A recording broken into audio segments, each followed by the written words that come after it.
할렐루야, 광야국제교회 빌리노 목사 인사드립니다. 저희 광야국제교회는 아직까지 주일 예배 말씀 나눔에 대해서 동영상을 찍고 있지 않습니다. 그런데 오늘은 직장 퇴근 후에 제가 혼자 이렇게 교회에 와서 저번 주일에 저희 성도님들과 나누었던 말씀으로 이렇게 동영상을 찍습니다. 아마 하나님께서 찍고 직접 한번 보며 셀프 피드백을 하라는 그런 감동이 아닌가 이렇게 생각합니다. 여러분들 주위에 이런 권사님들 많이 계시죠? 항상 입술에 감사합니다, 감사합니다를 달고 다니시는 분들. 어떤 상황일지라도 차 사고가 났을 때에도 하나님 감사합니다. 제 몸이 상하지 않게 해주셔서 감사합니다. 자녀들의 어떤 문제가 있을 때도 하나님 감사합니다. 이럴 때일수록 저희 자녀들이 하나님께 포커스할 수 있게 해주셔서 감사합니다. 감사합니다. 이런 권사님들 참 많으실 겁니다. 인간으로서 표현할 수 있는 감정 중에 가장 아름답고 큰 것은 바로 사랑과 감사라고 할 수 있습니다. 특히 감사란 단어로 세상에서조차 이런 명언들을 남깁니다. 키케로는 감사하는 마음은 가장 위대한 미덕일 뿐 아니라 다른 모든 미덕의 근원이 된다고 말하고 있고요. 또 존 밀러는 사람이 얼마나 행복한가는 그 사람의 감사의 깊이에 달려있다고 말하고 있습니다. 또한 괴테는 이 세상에서 가장 쓸모없는 인간이 바로 감사할 줄 모르는 인간이라고 이렇게 이야기했고요. 또 어떤 분은 감사할 줄 아는 사람은 감사를 받을 일도 무척 많을 것이다. 광야국제교회 빌리노가 이야기했습니다. 그렇지만 이 감사하는 마음은 곧 시들어버리기 쉽습니다. 환경과 조건에 의해서 수시로 변하고요. 또 자신에게 이익이 될 때는 더욱더 나타나기도 하는 그런 이상야릇한 감정의 표현이기도 합니다. 오늘 본문의 내용은요, 예수님께서 문둥병으로 고생하는 10명을 고치셨다는 치유사역의 이야기이지만 그 중심에는 바로 하나님께 감사하는 마음이라는 것입니다. 오늘 한 줄 한 줄 본문을 읽어가면서 한번 나누어 봤으면 좋겠습니다. 17장 11절, 예수께서 예루살렘으로 가실 때에 사마리아와 갈릴리 사이로 지나가시다가, 여러분들이 이 구절을 읽으실 때 혹시 머릿속에 지도가 그려지십니까? 그려지셔야 됩니다. 왜냐하면요, 소설 속에 나오는 예수라는 사람의 그 발걸음을 알아야 되는 것이 아니라 바로 이 땅 가운데 오신 하나님이신 예수님의 발걸음을 우리는 꼭 알아야 되기 때문입니다. 바로 지도입니다. 예수님께서 가시는 데스티네이션은 바로 예루살렘입니다. 그런데 갈릴리와 사마리아 사이에 어떤 지역을 지나가실 때 바로 이 10명의 나병 환자들이 모여있는 곳을 지나게 되신 것입니다. 데스티네이션은 예루살렘입니다. 이렇게 머릿속에 지도가 그려지셔야 됩니다. 예를 들어서 쉽게, 특히 LA 사시는 분들에게 제가, 집사님, 제가 웨스턴을 타고 가다가요, 오가를 만났는데 왼쪽에 칼스 주니어가 있더라고요. 햄버거가 먹고 싶더라고요. 그래서 랩턴을 했거든요.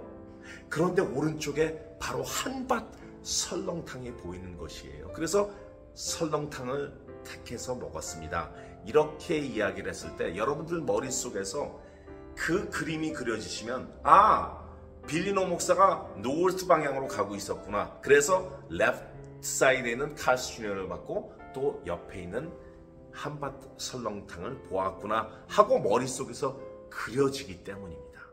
광고 아닌 광고를 하겠습니다. 저희 광야국제교회는 이번 주 수요일부터 이스라엘의 지도와 또 풍습과 기후 이런 것에 대해서도 알아볼 거고요. 또 강해도 나눌 겁니다. 하여튼 예수님은 상당히 유동적이셨습니다. 유동적이라는 것은 바로 돌아다니셨습니다. 그래서 복음도 움직여야 된다는 것이에요. 우리가 복음을 배웠지 않습니까? 그러면 고여있는 복음이 되지 말자는 거예요. 나가서 그 복음을 외치라는 것입니다. 꼭 선교사나 목사만 외쳐야 되나요? 꼭 장로님들과 권사님들만 외쳐야 되나요? 아닙니다. 복음을 안 사람들, 복음을 체험한 사람들, 복음을 나누고자 하는 사람들은 나가서 그 직분에 상관없이 나누어야 됩니다. 그것이 바로 복음의 유동성이라는 것입니다. 12절, 한 마을에 들어가시니 나병 환자 10명이 예수를 만나 멀리 서서, 율법에서 이야기하죠. 나병 환자의 접촉은 부정하다고. 그런데 여기서 우리가 알 수 있는 것은 나병 환자들이 굉장히 공손하고 예의를 갖췄다는 것이에요. 예수님이 지나가는데 막 다가와서 예수님의 몸을 잡고 저희를 낫게 해주세요 한 것이 아니라 그들은 멀리 서서 예수님께 외쳤습니다. 바로 13절에 소리 높여 이르되 예수 선생님이여 우리를 불쌍히 여기소서 하거늘. 여기서 알 수 있는 것은 마음이 가난하거나 어떤 어려움 가운데 있는 사람들은 잘 뭉칩니다. 우리가 뒤에서 알아보겠지만 사실 이 10명 중에 1명은 사마리아인이고요. 9명은 유대인입니다. 원래 유대인들이 사마리아인들을 어떻게 대우하는지 아시죠? 개보다 못한 사람들이라고 대하잖아요. 그런데 이 사람들은 같은 처지, 같은 상황, 같은 나병 환자들로서 아마 결속이 된 것 같습니다. 소리 높여 이르되 예수 선생님이여 우리를 불쌍히 여기소서 하거늘. 이들은 예수님이 지나가시자 멀리 서서 소리 질러 불쌍히 여겨달라고 합니다. 멀리 서서 외치는 그 10명의 소리는 절규 같았을 것입니다. 하지만 저는 이렇게 생각할 때도 있습니다. 어려움이나 힘든 가운데 있는 사람들의 그 절규는요, 굉장히 크게 들릴 수 있지만 이 목에서 안 나오는 거예요. 더 이상 절규할 게 없는 것. 우리가 굉장히 슬플 때 눈물조차 이제 안 나온다. 왜냐하면 너무 울었기 때문에. 그런 것처럼 이 절규도 나중에는 그냥 모기 소리 같이 그냥 신음소리만 들릴지도 모를 것입니다. 하지만 하나님을 믿는 사람들의 그 모기 같은 신음소리는 예수님의 귀에는 너무나 더욱더 매그니파이 돼서 크게 들릴 것입니다. 그래서 여러분들이 토로할 것이 있으면 정말 shout out, cry out 하십시오. 그러나 너무나 절규해서 그 목소리까지 안 나오실 때일지라도 입술로 고백하시고 하나님께 의뢰하십시오. 바로 제가 경험자였습니다. 고쳐지기 원하는 간절함은요, 고쳐주시려는 하나님의 의지를 더욱더 크게 만듭니다. 보시고 이르시되 가서 제사장들에게 너희 몸을 보이라 하셨더니 그들이 가다가 깨끗함을 받은지라. 그들이 가다가, 영어로는 as they went they were cleansed. 가다가 깨끗해지신 거예요. 좀 이상합니다. 원래 병자들이 예수님 앞에 갔을 때 예수님께서 먼저 손을 얹어 그들을 고쳐주시고 그것을 본 모든 사람들이 놀라하며 하나님께 영광 드리는 그런 모습을 저희가 많이 보았지 않습니까? 그런데 이 본문에서는요, 예수님이 고쳐주셨다는 이야기가 없어요. 가서 제사장들에게 보여주라는 이런 말씀만 하십니다. 바로 이 예수님께서 이 말씀을 하신 이 순간에는 아무런 치유가 없었다라는 말씀입니다. 낫지 않았다는 것이죠. 가다가 날 것이라는 이야기입니다. 제사장들에게 너희 몸을 보여주라는 것은 무슨 뜻인지 아시죠? 가다가 날 것이니 거기 도착해서 제사장들에게 너희 몸을 보이고 나음을 받았다는 것을 확인받고 검증받고 그리고 너희 가족들로 돌아가라는 그런 말씀인 것입니다. 이 제사장들은 어디에 있었을까요? 바로 예루살렘에 있었겠죠. 지금 예수님과 나병 환자 10명이 있는 그 갈릴리와 사마리아 사이의 어떤 지역에서 이 나병 환자 10명이 제사장들에게 몸을 보이기 위해서 예루살렘으로 가잖아요. 그 거리를 대략 계산해 보면 걸어서 도보로 약 40시간 걸리는 거리입니다. 여러분들 생각해 보세요. 40시간을 걸어가는데 한 38시간 됐는데도 몸에 낫지 않으면 이 사람들이 얼마나 불안하겠습니까? 또 제사장한테 도착했더니 아직까지 안 나왔더라. 그러면 부정탄다고 아마 두드려 맞겠죠. 그런데 여기서 감동을 주시는 것은요, 그 10명의 나병 환자들 중 한 명도 불평을 하지 않았습니다. 아니, 지금 낫지도 않았는데 우리 보고 그 멀리 제사장을 만나러 가라고요? 오히려 나병 환자가 곁에 왔다고 부정탄다고 이렇게 팰지도 모르는데요, 하는 그런 불평을 하지 않았습니다. 두 번째는요, 그것이 바로 순종인 것입니다.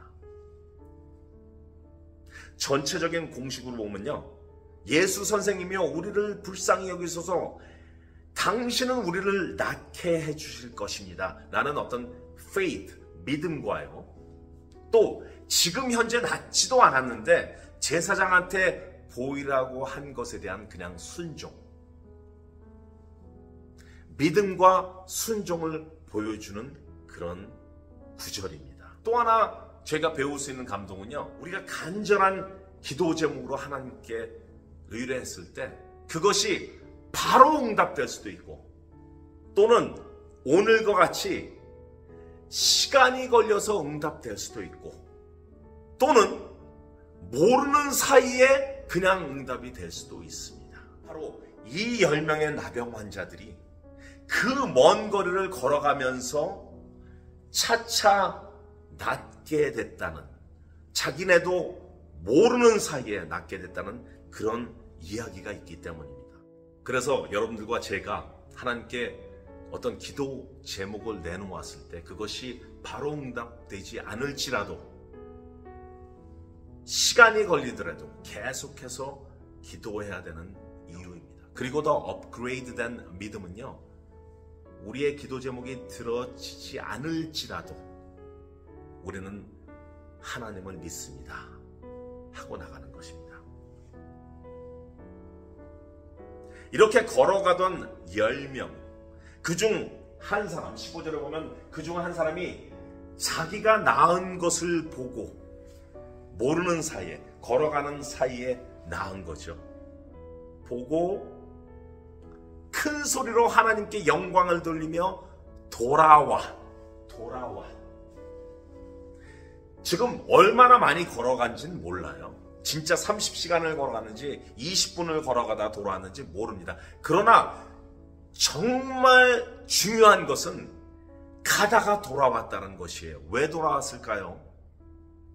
바로 예수님께 감사하기 위해서 돌아온 것입니다. 16절에 보시죠. 그가 돌아와 예수님 발 앞에 엎드려 감사하니 그는 사마리아인이라. 다시 공식을 한번 생각해 보죠. 10명의 믿음을 가지고 예수님께 저희를 불쌍히 여기소서 했더니 예수님이 그래, 그냥 제사장한테 걸어가라 이렇게 했잖아요. 그리고 이 10명은 순종하면서 걸어갔습니다. 그런데 딱 한 사람, 그것도 사마리아인만 모르는 사이에 자기가 나은 것을 보고 하나님께 영광 드리고 돌아서서 예수님한테 돌아간 것입니다. 9명이요? 그냥 걸어갔습니다. 9명은 돌아왔다는 이야기가 없습니다. 9명은 그냥 걸어갔습니다. 물론 9명 다 고침을 받았습니다. 왜냐하면요, 예수님께서 치유해 주셨기 때문입니다. 그러나 그들은 계속 제사장한테 걸어갔습니다. 17절, 그렇게 돌아온 사마리아인을 보고 예수께서 대답하여 이르시되 10사람이 다 깨끗함을 받지 아니하였느냐? 도대체 그 9명은 어디 갔느냐? 이렇게 말씀하십니다. 그리고 이 이방인, 이 사마리아인 외에는 하나님께 영광을 돌리러 돌아온 자가 없느냐 하시고 그에게 이르시되 일어나 가라, 내 믿음이 너를 구원하였느니라 하시더라. 10사람 모두 나음을 받았는데요. 10사람 모두 치유가 되었는데요. 딱 한 사람만 자기가 나은 것을 보고 하나님께 영광 드리며 치유해 주신 예수님께 돌아와 예수님 발 앞에 엎드려 감사함을 표현했습니다. 아까 우리가 이야기했죠? 믿음 그리고 순종, 이것은 다 가지고 있었습니다. 그런데 이 딱 한 사람, 이 사마리아인이 다른 어떤 것을 보여주었습니다. 그것이 바로 감사함입니다. 예수 그리스도를 구주로 삼고 믿는 우리 모든 크리스찬들은요, 맞습니다. 믿음을 다 가지고 있습니다. 맞습니다. 우리는 하나님께 순종합니다. 그런데 감사할 줄 모르는 크리스찬들이 있을 수 있습니다.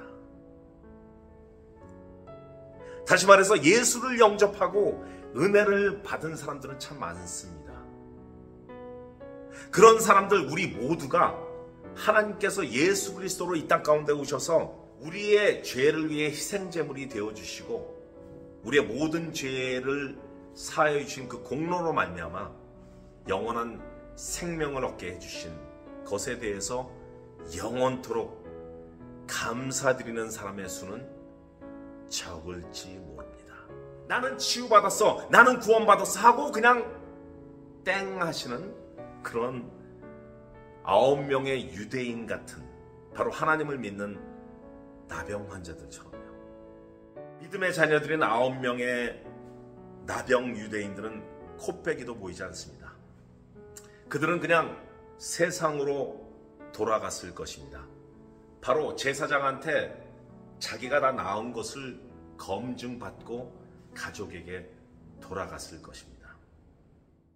그러나 세상 가운데서 개보다 못한 취급을 받던 사마리아인 나병 환자의 그 표현처럼 예수님께 돌아가 무릎 꿇고 감사드리는 행동과 마음을 보며 지금 현재 우리 모든 크리스천들, 이 하나님의 자녀인 모든 크리스천들이 매일 삶을 통해서 하나님께 감사해야 되지 않겠습니까? 오늘 9절에서 받은 감동을 다시 정리해 본다면요, 어려움 가운데, 힘든 가운데 여러분들이 계시다면 입을 열어서 토로하십시오. 하나님께 당신의 믿음을 보이십시오. 하나님께서는 분명히 들어주실 것입니다. 물론 그것이 시간이 걸릴 수도 있습니다. 하지만 저는 하나님의 자녀입니다 하시면서, 그리고 믿는 믿음으로 하나님께서 주신 감동에 순종하고, 그리고 모든 일을 행하신 하나님께 매일 감사드리십시오. 그렇게 될 때 하나님께서는 정말 우리가 상상도 못할 기이한 일로 더 큰 은혜를 주시기도 하십니다. 그것을 믿고 오늘도 감사드리며 사는 여러분들과 제가 되길 예수님의 이름으로 축원합니다. 마지막으로 이 본문을 준비하고 주일날 교회로 오는 그 차 속에서 하나님께서 또 다른 마음을 주시더라고요. 그것을 좀 나눠보겠는데요. 11절에 보면요, 예수님께서 갈릴리와 사마리아 사이에 어떤 지역으로 들어가시죠. 그런데 정작 예수님의 목적지는, 데스티네이션은 예루살렘이라고 이렇게 적혀 있습니다. 이 아래쪽에 예루살렘입니다. 그리고 이 사이, 갈릴리와 사마리아에 있는 이 사이에서 그 10명의 나병 환자를 만나는데요, 이 치유함을 받은 10명의 나병 환자들의 데스티네이션도 바로 제사장한테 가서 검증받기 위해서 예루살렘으로 가고 있는 중이었을 것입니다. 저와 여러분들 모든 믿는 사람들의 데스티네이션은 바로 예수님이 가시는, 또 예수님이 계시는, 예수님의 보좌가 있는 천국입니다. 다 우리는 걸어가요. 그런데 걸어가는 그 여정 속에, 우리가 천국으로 가는 그 여정 속에 항상 감사하는 마음으로 걸어가는 그 심령, 바라보시는 예수님께서 분명 우리가 천국 문 앞에 섰을 때 보좌에서, 정말 그 고귀한 보좌에서 벌떡 일어나셔서 내 충성한 종이 왔구나 하시며 뛰어오시고 안아주시지 않을까 하는 그런 감동을 받았습니다. 우리 모두 구원받았습니다. 하지만 구원받은 그 삶 가운데 바로 천국 가는 여정 속에 항상 하나님께 감사하는 마음으로 천국 가시자고요. 할렐루야. 다음에 뵙겠습니다.